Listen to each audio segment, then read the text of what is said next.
Eso que falta, el noticioso postmatutino prevespertino de FM La Tribu que te deja con ganas.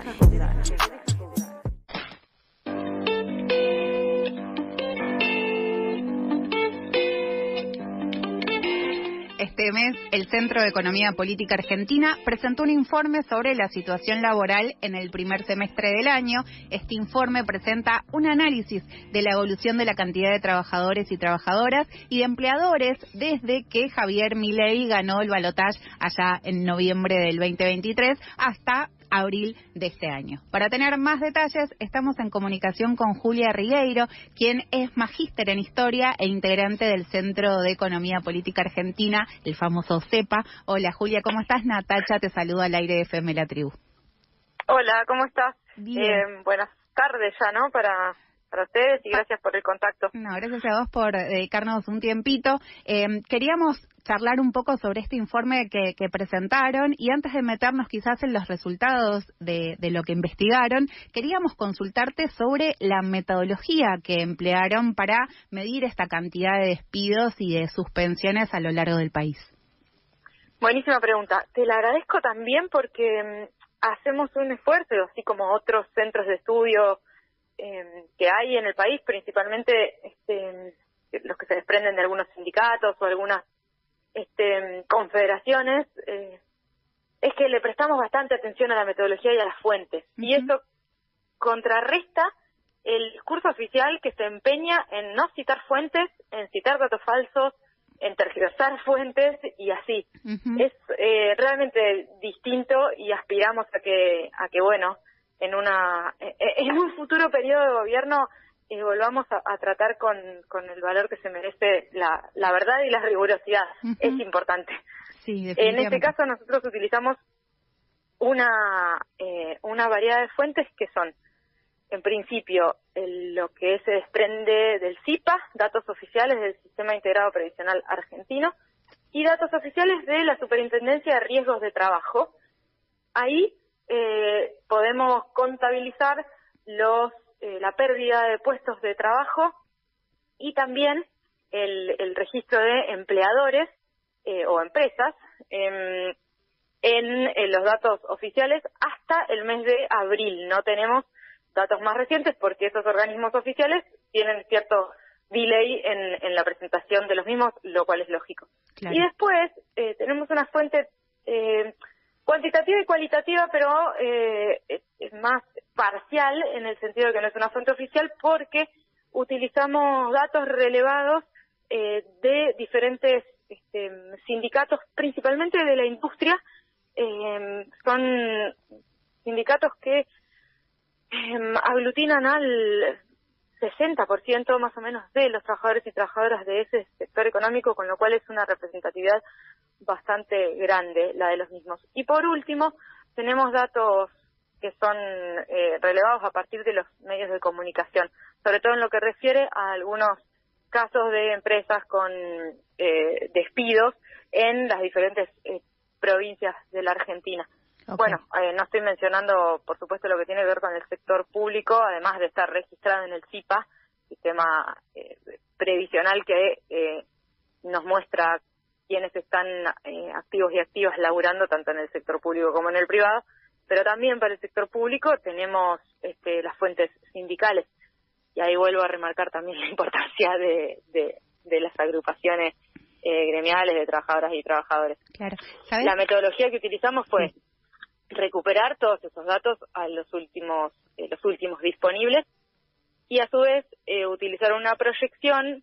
Hay una que se hace siempre, que es la de indicadores laborales, que nos permite saber, no a ciencia cierta, pero como una estimación, qué cantidad de despidos hubo, por ejemplo, en el mes de mayo, y a su vez, por la retracción económica, la caída del consumo y de la capacidad instalada ociosa de las industrias, también podemos prever que los datos del mes de junio y del mes de julio, si bien todavía no los tenemos a nivel laboral, no van a cambiar, no hay una recuperación ni en L, ni en B, ni en la letra que se les ocurra de esos sectores de la economía, con lo cual se han seguido perdiendo puestos de trabajo. Todo esto muy largo, ¿no? Pero es importante la metodología. Sí, nos parecía bastante importante, y también te quería preguntar otra cosa con respecto al informe, que es que está dividido en dos partes, ¿no?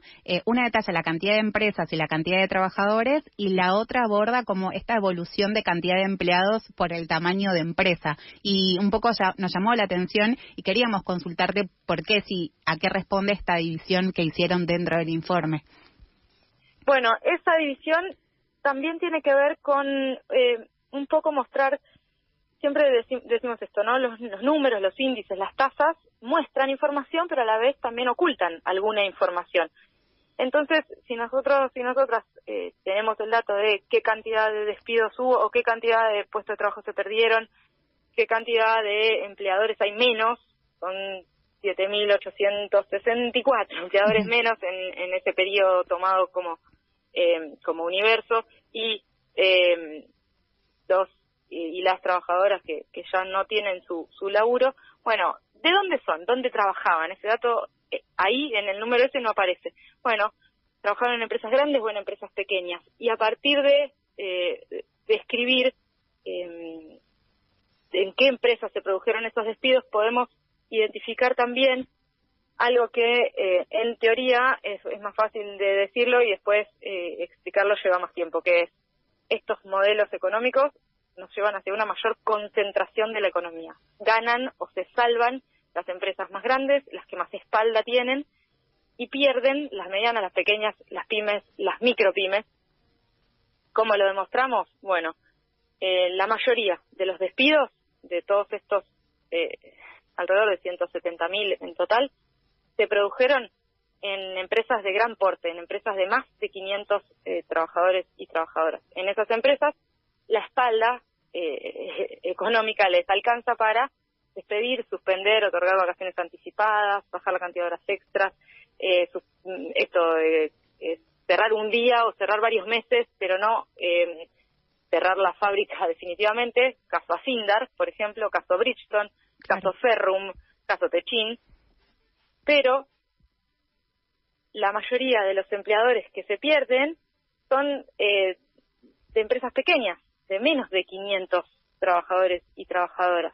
Claro. Porque en estas condiciones económicas, tener la capacidad instalada de maquinaria ociosa, sin utilizar, no les permite además acceder a créditos, o el crédito al que pueden acceder no están en condiciones de pagarlo, sus condiciones son más difíciles, el sostenimiento de las laburantes y los laburantes también es más difícil, con lo cual no les queda a veces otra opción que la dolorosa de cerrar. Uh-huh. Caso Canales, en San Rafael, Mendoza, una fábrica antiquísima, 80 y pico de años de antigüedad, de alimentos, enlatados y algunas conservas. Canales tenía 38 laburantes, cerró en junio de ese año sus puertas definitivamente en una localidad pequeña, no estoy hablando de Villa Constitución, en donde funciona Sindar, estoy hablando de una localidad de otro tamaño, en donde esos impactos sociales también son muy grandes. Quien está hablando es Julia Rieiro, es magíster en Historia y también integrante del Centro de Economía Política Argentina.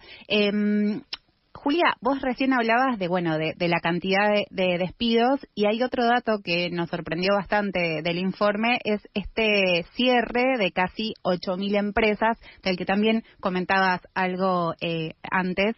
Quería preguntarte si pudieron definir cuáles podían llegar a ser las posibles causas para que se dé esta situación. Me imagino que son muchas. Sí. Tu aseveración es correcta, siempre son varias, nunca es una sola causa. Las principales, y que se definieron desde el principio de esta gestión del gobierno nacional, son la desregulación económica. Eso tiene que ver con la liberalización de los precios en algunos casos, la devaluación que profundizó el proceso inflacionario que ya veníamos viviendo el año pasado, y la imposibilidad de los aumentos salariales hicieron que el consumo baje muchísimo. Esto a nivel mercado interno, pero también al abrir y facilitar y mejorar las condiciones de importación de bienes de consumo finales por parte de empresas o conglomerados económicos que importan alimentos, indumentaria, calzado, productos de librería.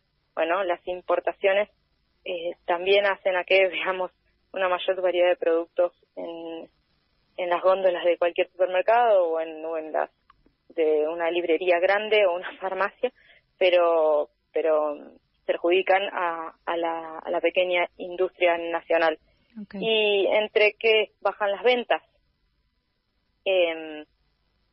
las condiciones de costo de producción aumentan porque las tarifas y los servicios han ido aumentando exponencialmente y las importaciones suplantan productos de producción nacional. Bueno, todas esas medidas tienen el efecto no de bola de cristal y tampoco no deseado, porque realmente si haces todo eso, las consecuencias son lógicas, quisiera decir hasta matemáticas, pero se trata de una ciencia social, la economía, no de una ciencia exacta.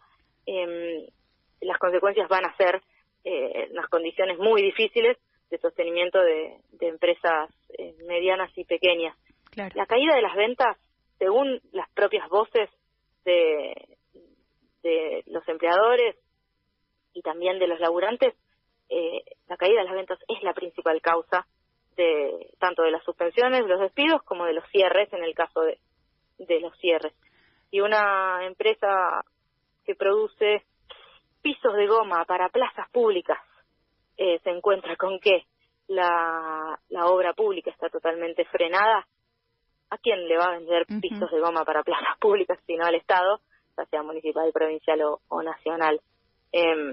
Bueno, hay consecuencias que, si bien son lógicas y parecen ser provocadas, buscadas por el gobierno nacional, creo que no dejan de ser no solo graves, sino también me parece que pueden llevar a la reflexión a muchos ciudadanos y ciudadanas que hayan optado por esta opción de gobierno esperando mejorías. Sí, te decías recién que esto, ¿no? Como ciertas variables que influyen en los resultados que obtuvieron, que es el cierre de 8.000 empresas en Argentina, de pequeñas y medianas, y que también esto claramente está aparejado con la baja del consumo, y a la vez esto termina, digamos, teniendo como consecuencia una cantidad de despidos enormes, como es 170.000, corregime si me estoy equivocando, con lo que ustedes pudieron recolectar hasta abril. Sí. Aprovecho, sí, decime. No, que estás en lo cierto, ese es el número, y también hay que agregarle los alrededor de 30.000 desvinculaciones o despidos en el sector público, mal llamados, agresivamente llamados por el gobierno, eliminación de trabajadores y trabajadoras, que son personal muy calificado, con años de antigüedad, que se radicaba en todo el país, a lo largo y ancho de nuestro hermoso territorio. El sector público también es un dinamizador de la economía muchas veces, y achicándolo y desfinanciándolo produce todo lo contrario. Sí, claro, y además teniendo en cuenta esto que solemos hablar y compartir, que es el tipo de contratación que tienen muchos los empleados públicos, que claramente, termina poniéndolos en una situación totalmente vulnerable. La pregunta iba, aprovechando que sos magíster en historia, comentarte si este tipo de coyuntura económica y social, ¿no? Hablamos del cierre de las empresas y de la cantidad de despidos, ¿tiene correlato con algún otro momento histórico en la historia de nuestro país?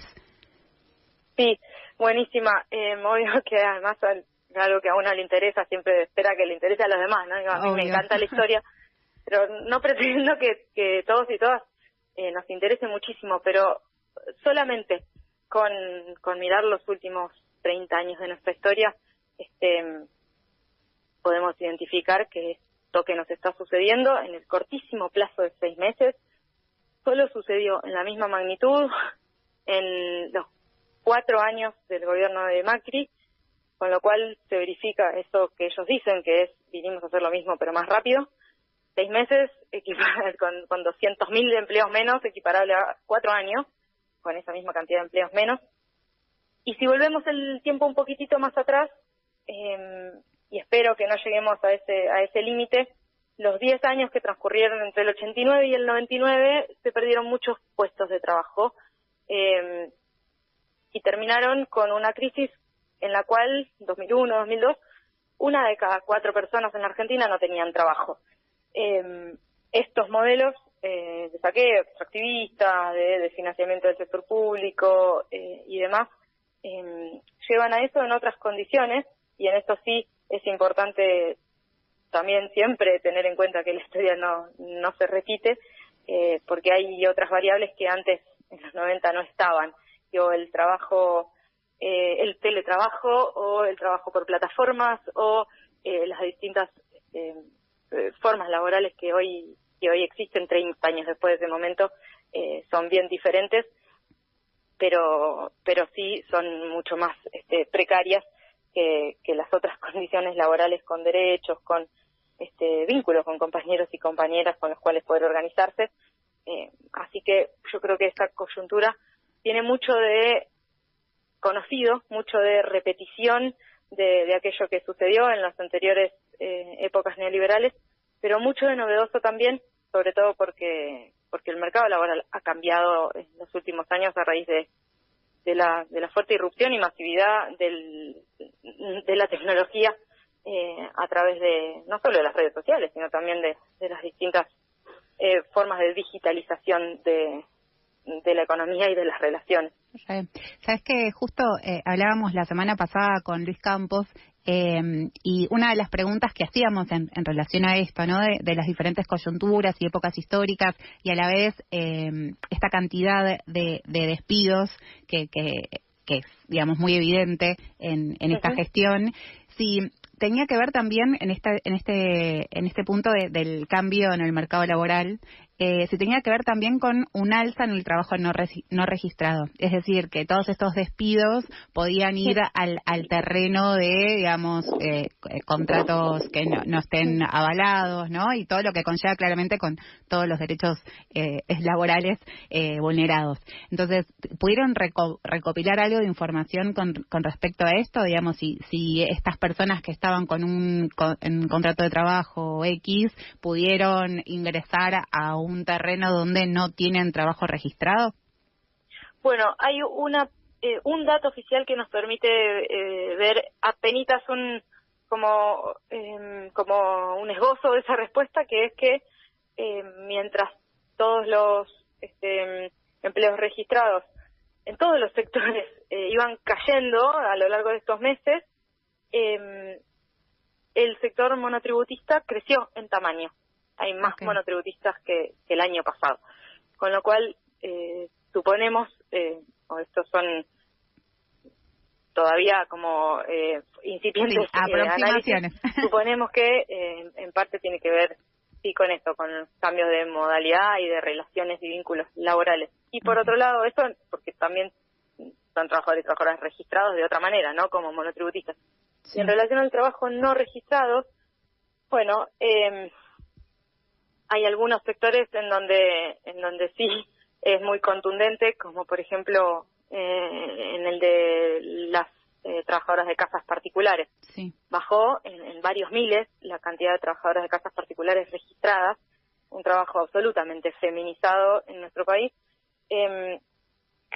y al bajar la cantidad de trabajadoras de casas particulares registradas, porque siempre lo ha sucedido de manera concomitante, también baja la cantidad de esas trabajadoras en condiciones no registradas, con lo cual esas mujeres, por ejemplo, estoy hablando de una buena parte de nuestra población, se quedan sin un sustento económico extra y seguramente ven afectado su vida cotidiana en mayor carga de trabajo doméstico y de cuidados no remunerada, la que hacen en su casa, claro, la que hacen en la casa de alguien para una amiga o una vecina para ayudarla a que ella sí pueda ir a su trabajo remunerado.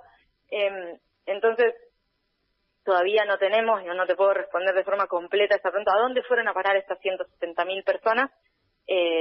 Pero seguramente, además del trabajo como monotributistas y el trabajo no registrado, o economía informal o economía popular, el desempleo también empieza a ser una de las variables económicas que nos va a pesar en este tiempo.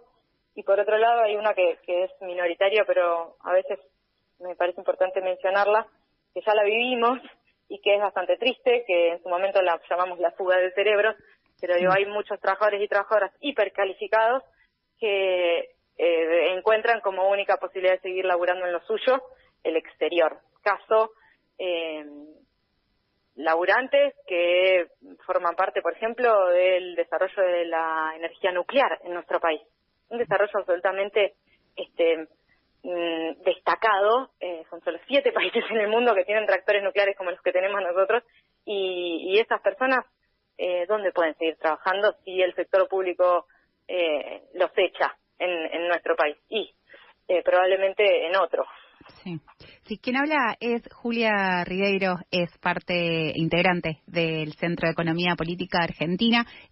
Juli, nos estamos quedando sin tiempo, pero nos gustaría que antes de finalizar la conversación nos digas dónde podemos conseguir el informe, que la verdad que recomendamos un montón para poder chusmear ahí, tener datos certeros de cuál es la situación y sobre todo esta idea de qué está pasando con los y las trabajadoras y también con las empresas pequeñas y medianas en nuestro país. Bárbaro. Bueno, entren a la web de CEPA y también, tanto en Instagram como en Twitter, lo pueden encontrar como Centro CEPA. Cuando entren a la web de CEPA, fíjense que es centrocepa.com.ar, porque hay otras cosas que se llaman CEPA en el mundo, y ahí están todos los informes a los que pueden acceder. Y al mismo tiempo van a encontrar también ahí las referencias, las fuentes, para quien quiera buscar más información y estudiar más, como dice Cristina, siempre hay. Pero en principio ahí van a encontrar los informes y en las redes sociales más bien las placas o la información gráfica más accesible. Buenísimo, Julia, te agradecemos un montón el tiempo y toda la información que nos compartiste y claramente vamos a estar atentas y en conexión para ver qué otras cosas empezaron a descubrir, a observar en el mundo laboral, económico de nuestro país. Muchas gracias a ustedes. Bueno, seguimos en la lucha. Volveremos a recuperar todo esto que se está destruyendo seguramente. Muchas gracias, Julia.